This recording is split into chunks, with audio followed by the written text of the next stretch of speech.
अस्सलाम वालेकुम and welcome back to my YouTube channel. उम्मीद है आप सब खैरियत से होंगे। आज मैं जा रही हूँ उम्रा करने और जैसे ही हम मक्का के रास्ते में एंटर हुए हैं, इतने घने बादल छाए हुए हैं और रोड्स भी गीली नज़र आ रही हैं। वैसे आज का बताया हुआ था प्रेडिक्शन में बारिश का, तो आज की वीडियो में मैं दूंगी विंटर अपडेट्स के कैसा वेदर है, रश कैसा है, अपने साथ आपको क्या चीज़ें रखनी चाहिए जो लाजमी है इस वेदर में अगर आप उम्रा करने आ रहे हैं तो। ये सारी डिटेल्स दूंगी मैं आपको इस वीडियो में, तो वीडियो को स्किप किए बगैर देखिएगा, चैनल को सब्सक्राइब ज़रूर कर दीजिएगा। तो आगाज़ करते हैं आज की वीडियो का।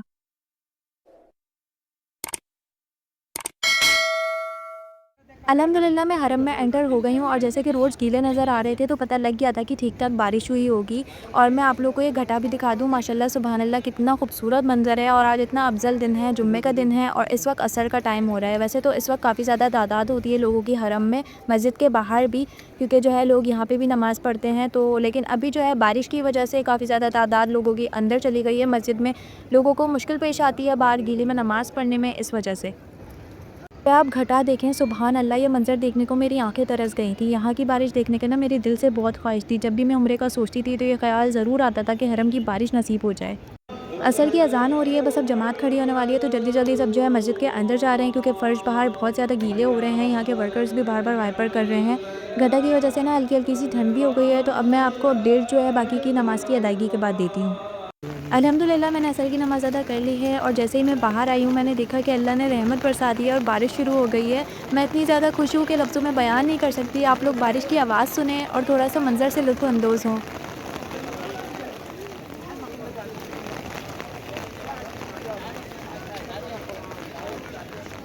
बारिश की वजह से ना सबके पैर स्लिप हो रहे हैं। आप इंशाल्लाह उम्रा करने आएँ और आपको हरम की बारिश देखने को मिले इंशाल्लाह, तो इस चीज़ का बहुत ख्याल रखिएगा क्योंकि ठंड का टाइम है और अगर आपको चोट लग जाए तो उसकी तकलीफ़ बहुत बुरी होती है इस मौसम में। और यहाँ थोड़े दिन के लिए आए होते हैं उम्रा करने के लिए, तो बहुत परेशानी हो जाती है। बहुत से लोगों को कंसर्न होता है कि किस महीने में जाना चाहिए उम्रे के लिए कि रश कम हो, तो मैं बता दूं कि अभी तो बहुत ज़्यादा रश है क्योंकि रजब का महीना शुरू होने वाला है। तो अब तो रश कम होगा ही नहीं, बढ़ते से बढ़ता चला जाएगा क्योंकि आगे शाबान और रमज़ान है, तो रश कैसे कम हो सकता है। माशाल्लाह से अब तो रौनकें और बढ़ने वाली हैं। तो अगर आप बहुत कम रश में आना चाहते हैं तो अब बहुत मुश्किल है ऐसा, क्योंकि ये कुछ महीने तो रश बहुत ज़्यादा मिलेगा। पहले मुहर्रम में थोड़ा कम रश होता था और शवाल के बाद थोड़ा कम रश होता था, लेकिन अब मैंने देखा है कि इन टाइम पे भी काफ़ी ज़्यादा रश होता है। फिर भी देखा जाए तो रमज़ान से कम ही रश होता है इन दोनों महीनों में। लेकिन आप आना चाहते हैं, रमज़ान की रहमतें और बरकतें समेटना चाहते हैं तो ज़रूर आएँ, क्योंकि यहाँ जो रमज़ान में रौनकें होती हैं और जो रोज़ों का मज़ा होता है वो सब भुला देता है। अब अगर आप पूछें कि नेक्स्ट मंथ वेदर कैसा होगा, अभी तो बारिशें हो रही हैं तो ये तो मैं आपको नहीं बता सकती। आप गूगल पे जाके सर्च कर सकते हैं वेदर इन मक्का या वेदर इन हरम, वहाँ पे आपको मंथली प्रेडिक्शंस मिल जाएंगी। बाकी अल्लाह पाक की कुदरत है, वो ना चाहे तो एक पत्ता भी नहीं हिल सकता। यहाँ के वर्कर्स कंटिन्यूसली कभी वाइपर कभी इस मशीन से फ़र्श को साफ़ कर रहे हैं क्योंकि हर थोड़ी देर में बारिश हो रही है। अब मैं जा रही हूँ उम्रा करने और मेरे बिल्कुल सामने है काबा। अब बस मैंने बहुत सारी दुआएं मांगनी है। कहते हैं ना, पहली नज़र पड़ते ही जो दुआ मांगो वो कबूल हो जाती है। तो अल्लाह मेरी तमाम जायज़ हाजात को कबूल फ़रमाए। आप सब भी आमीन बोल दें। अभी असर के बाद का टाइम है। आप लोगों की तादाद देखें, वैसे जुम्मे के दिन काफ़ी ज़्यादा लोग होते हैं और अभी बारिश की वजह से भी सारा रश मस्जिद के अंदर ही है। इस टाइम लोग ज़्यादा आते हैं उम्रा करने क्योंकि ठंडा टाइम शुरू हो जाता है, इस वजह से लोगों के ये सवाल होते हैं कि किस टाइम उम्रा करें। वैसे तो बेस्ट टाइम है कि आप इशा के बाद उम्रा करें या फिर फजर के फ़ौरन बाद उम्रा शुरू कर दें, उस वक्त लोग कम होते हैं। अब जैसे आप देख सकते हैं कि सुबह 8-9 बजे के बाद से काफ़ी रश बढ़ जाता है और रात इशा तक रहता है। अभी शाम के 5 बज रहे हैं और घटा देखें, बादल बिल्कुल काले हो रहे हैं। अल्लाह की रहमत किसी लम्हे भी बरसने वाली है, किसी लम्हे बारिश हो जाएगी। इस वक्त दिल की ऐसी सिचुएशन है कि खुशी भी है और साथ रोना भी आ रहा है। माशाल्लाह सुभान अल्लाह, अल्लाह ने रहमत बरसा दी, उम्रा साथ बारिश और इनमें मांगी हुई दुआएं। इतनी ज़्यादा तेज़ बारिश हो रही है, साथ हवा भी और लोगों का रश। एक कदम भी बहुत मुश्किल से उठ रहा है, लेकिन दिल में जो सुकून और खुशी है ना, वो मैं कैसे बयान करूँ समझ नहीं आ रहा। अल्लाह से यही दुआ है कि अल्लाह हर मुसलमान को ये दिन देखना नसीब फरमाए इंशाअल्लाह, आमीन सुम्मा आमीन।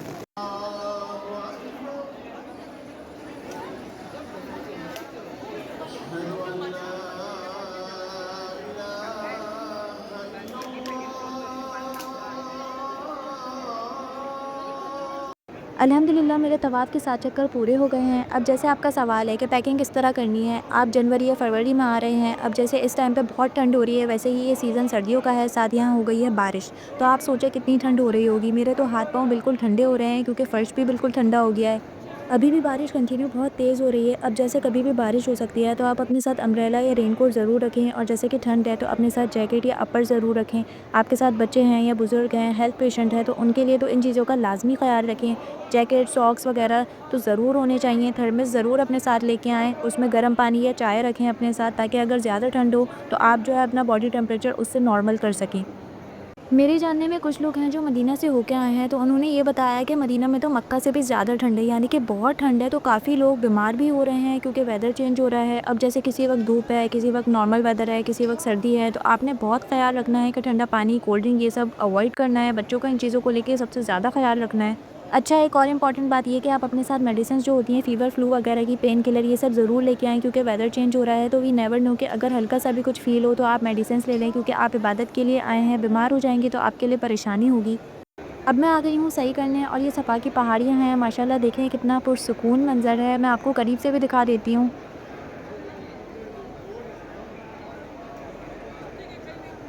ये देखें, माशाल्लाह माशाल्लाह लोगों की तादाद बढ़ती जा रही है। अब आप खुद देख के आइडिया लगा लें, मगरिब के बाद भी कितना रश हो रहा है। बस अब मैं जाऊँगी, सही करूँगी, सफ़ा मरवा के 7 चक्कर मुकम्मल करके मैं आपको बाकी की डिटेल्स बताती हूँ। अल्हम्दुलिल्लाह मेरा उम्रा मुकम्मल हो गया है और इशा की नमाज़ भी पढ़ ली है। मैं आपसे बात कर रही थी सर्दी के हवाले से, तो आप ठंडी और खट्टी चीज़ें अवॉइड करें। बाकी आप यहाँ आएँगे तो ज़मज़म पिएँगे तो ज़मज़म भी नॉर्मल पिएँ, यहाँ ठंडा भी होता है, गर्मियों की निस्बत कम ठंडा होता है, लेकिन आप नॉर्मल ज़मज़म पिएँ। ज़मज़म के जो गैलन्स होते हैं उन पर लिखा होता है कि नॉट कोल्ड, तो आप वहाँ से ज़मज़म पिएँ। क्योंकि आप ठंडा पानी पिएँगे, गला ख़राब हो जाए या फ्लू हो जाए तो उससे फ़ीवर हो जाता है, तो फिर अल्लाह ना करे बीमार हो जाते हैं, तो फिर इबादत और चलना-फिरना मुश्किल हो जाता है, तो हर चीज़ डिस्टर्ब हो जाती है। तो हमारे पास कुछ दिन होते हैं, फिर वो जो स्केड्यूल जो बनाया होता है वो डिस्टर्ब हो जाता है। एक और पॉइंट कि आप अपने साथ जानमाज़ ज़रूर रखें। इन केस लेट हो जाएँ तो आपको कारपेट वाली जगह ना मिले नमाज़ पढ़ने के लिए, तो आपके पास जानमाज़ होगी तो आपको फ़र्श ठंडा नहीं लगेगा, क्योंकि चाहे मस्जिदुल हरम हो या मस्जिदुल नबवी, दोनों ही जगह आपको इन मंथ्स में काफ़ी ज़्यादा ठंडा फ़र्श मिलेगा।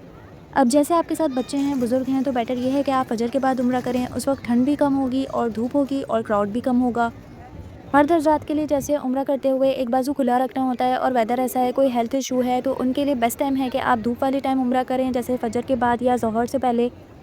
क्योंकि हम लड़कियों और औरतों के लिए तो ये आसानी है कि हम उम्रे के दौरान जैकेट वगैरह पहन सकते हैं। और जब आप ज़मज़म पिएँ तो अपनी अच्छी सेहत के लिए दुआ करें, बेशक ज़मज़म वैसे ही शिफा वाला है। अब मैं आ गई हूँ इब्राहिम खलील रोड। मैंने सोचा आप लोगों को यहाँ की सस्ती स्ट्रीट मार्केट दिखा दूँ। यहाँ पे इस तरह से काफ़ी सारी चीज़ें सेल हो रही होती हैं जिनकी क्वालिटी बहुत अच्छी होती है और प्राइस बहुत ही कम। यहाँ आपको इस तरह स्मार्ट वॉचेस, ईयरफोन्स वगैरह मिल जाएंगे 5 और 10 रियाल में। बच्चों के स्कार्फ मिल जाएंगे, परफ्यूम्स मिल जाएंगे 10 रियाल के। ये सर में लगाने वाली मेहंदी 5 रियाल की मिल जाएगी।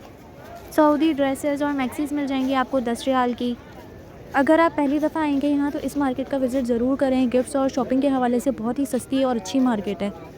अब देखिए, ये तस्बीह आपको 1-2 रियाल की मिल जाएंगी। चूड़ियाँ और कड़े मिल जाएंगे 2 रियाल के। बच्चों के कपड़े मिल जाएंगे यहाँ बहुत सस्ते, सिर्फ 10 रियाल के। बच्चियों के फ्रॉक्स मिल जाएंगे 10 रियाल के। ऐसा नहीं है कि क्वालिटी ख़राब होगी, क्वालिटी भी बहुत अच्छी होगी। अभी तो आपको मैं बस चलते हुए ये मार्केट दिखा रही हूँ। इस मार्केट की डिटेल वीडियो मेरे चैनल पर मौजूद है, तो आप जाके ज़रूर देखें। आपको आइडिया हो जाएगा कि आपको यहाँ से क्या-क्या और कितना सस्ता मिल सकता है। तस्बीहों के अगर आपको सेट लेने हैं तो वो भी यहाँ सस्ते मिल जाते हैं, सिर्फ 10 रियाल के। बल्क में यहाँ पे परफ्यूम्स भी मिल रहे हैं।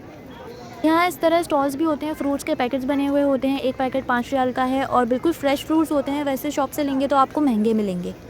इन स्टॉल्स के वगैरह यहाँ जो शॉप्स हैं वो भी काफ़ी रीज़नेबल हैं, बहुत ही अच्छी और सस्ती चीज़ें मिल जाती हैं। ये मैं इसलिए कह रही हूँ क्योंकि मैंने मदीना की मार्केट भी देखी है जो हरम के पास है, वो मुझे यहाँ की निस्बत एक्सपेंसिव लगी, जैसे अबाया वगैरह हो गया। अच्छा, आपको यहाँ इस तरीके के सिम के स्टॉल्स भी मिल जाएंगे। अगर आपको सिम बाय करनी है तो आप यहाँ से भी कर सकते हैं। मैं काफ़ी देर से चल रही हूँ, आप लोग देख सकते हैं कि ये मार्केट कितनी बड़ी है। रश भी देखें यहाँ। एक वजह तो ये है कि बहुत ही रीज़नेबल है, दूसरा ये है कि आसपास यहाँ पे बहुत सारे होटल्स हैं, तो लोगों के लिए आसानी होती है होटल से आके शॉपिंग करना या हरम से वापस जाते हुए होटल शॉपिंग करना। इस मार्केट की डिटेल वीडियो आपको मेरे चैनल पर मिल जाएगी, तो जाके ज़रूर देखें। यहाँ आपको बहुत सी ऐसी शॉप्स भी मिल जाएंगी जहाँ आपको 1, 2 और 3 रियाल का सामान मिल जाएगा। यहाँ आपको खजूर भी सस्ती मिल जाएंगी, काफ़ी तो स्टॉल्स पे मिल जाएंगे आपको 10 रियाल के पैकेट अजवा खजूर भी मिल जाएगी। अब देखें, यहाँ 2 रियाल शॉप भी आ गई है। यहाँ बहुत से सामान आपको 2 रियाल में मिल जाएगा। जो आप अलग से किसी शॉप से लेंगे तो उसके प्राइस ज़्यादा होंगे। ये शॉप्स बहुत अच्छी हैं यहाँ इस मार्केट की, और इन शॉप्स की जैसे 2 और 3 रियाल वाली शॉप्स हैं, सबकी डिटेल वीडियो मेरे चैनल पर मिल जाएगी आपको। ये रोड बहुत पसंद है मुझे, एक तो मार्केट की वजह से, दूसरा यहाँ आपको खाने पीने के होटल मिल जाएंगे जहाँ आपको 8-10 रियाल में खाना मिल जाता है। यहाँ पे पाकिस्तानी होटल्स भी हैं, इंडियन होटल्स भी है, और साथ यहाँ स्टे के होटल्स करीब हैं, और यहाँ की रौनक है तो सुभान अल्लाह।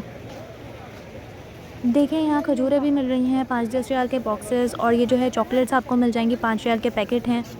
हम अपने ट्रिप को बहुत ही आसान कर सकते हैं अगर हम थोड़ा-सा होमवर्क करें और कुछ चीज़ों की नॉलेज लें, याद करें। आज की वीडियो में मेरी यही कोशिश थी कि जो टिप्स मैं आपके साथ शेयर कर सकूँ, उससे आपके लिए आसानी हो। मेरा असल मकसद यही है कि जो भी यहाँ आए, मेरी किसी भी टिप से उनके लिए आसानी हो, तो मेरे लिए दुआ करें, मेरी फैमिली के लिए दुआ करें। और साथ आखिरी टिप ये है कि अगर आप शेयरिंग पे हैं और आपको एसी यूज़ करना है और दूसरे को ठंड लग रही है, तो थोड़ा बहुत कॉम्प्रोमाइज़ कर लें। अल्लाह इसका अजर देगा आपको। बस अपने लिए भी आसानी करें और दूसरों के लिए भी, कि जैसे सब हेल्दी आए हैं, वैसे ही हेल्दी अपने घर को लौटें। तो उम्मीद है आपको मेरी वीडियो हेल्पफुल लगी होगी, तो मुझे कमेंट करके ज़रूर बताएं। प्लीज़ मेरे चैनल को सब्सक्राइब कर दें, बेल आइकन को प्रेस कर दें, क्योंकि ऐसी बहुत सी वीडियोस मैं अपने चैनल पर अपलोड करती रहती हूँ। वीडियो को लाइक और इंस्टाग्राम पे भी फॉलो कर लें, लिंक डिस्क्रिप्शन बॉक्स में मिल जाएगा। मिलती हूँ मैं आपसे अगली वीडियो में, तब तक के लिए अपना ख्याल रखिएगा। मुझे और मेरी फैमिली को अपनी दुआ में ज़रूर याद रखिएगा। अल्लाह हाफ़िज़।